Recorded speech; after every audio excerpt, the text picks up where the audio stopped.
मेरे हृदय सम्राट मुनिवर के चरणों में बारंबार नमोस्तु। छुल्लक जी को इच्छामी इच्छामी। महाराज जी, मेरी शंका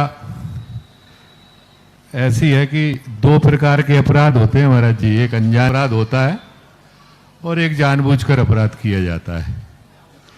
तो महाराज जी, मेरी शंका ये है कि व्रती और महाव्रती कहते हैं कि हम यदि कोई अपराध करते हैं तो हम तो अपनी जो सामायिक करते हैं या जो भी प्रतिक्रमण करते हैं उसमें हमारा सब धुल जाता है, और वही निंदा यदि वही चीज़ हम लोग करते हैं ग्रस्त लोग, तो वो कहते हैं अनंतर बहुत कितने जन्मों तक भोगना पड़ता है।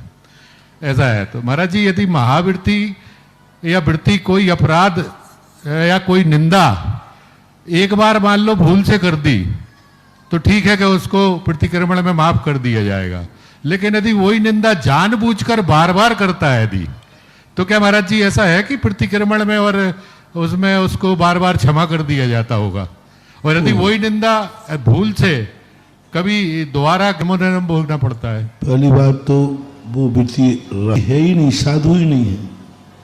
अब वो अपने आप को वृत्ति और साधु मान रहा है तो वो उसका अहंकार है, क्योंकि व्रत और साधु कसाय के ऊपर आधारित होते हैं। वह कसाय कितने दिन तक चल रही है?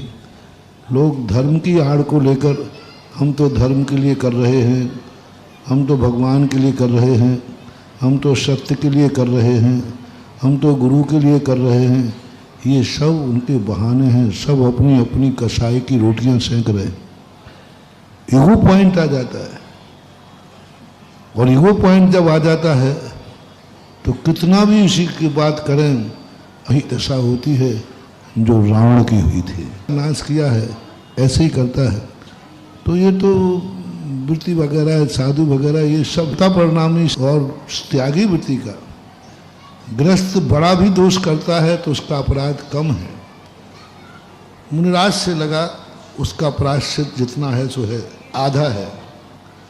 और आवृत्ति के लिए बहुत विशेष अपराध है तो 25% प्रायश्चित होता है। तो जब प्रायश्चित कम किया गया है, इसका अर्थ है कि दोष भी उसे कम लग रहा है, वृत्ति को और महावृत्ति को ज़्यादा लग रहा है। कर रहा है तो उसका गुण स्थान तो बच ही नहीं सकता, है ही नहीं। वो तो अब भेष धारण करके और भेष का दुरुपयोग कर रहा है और भेष के माध्यम से अपनी अपनी कसाएं कर रहा है। इसके लिए कुछ नहीं कर सकते।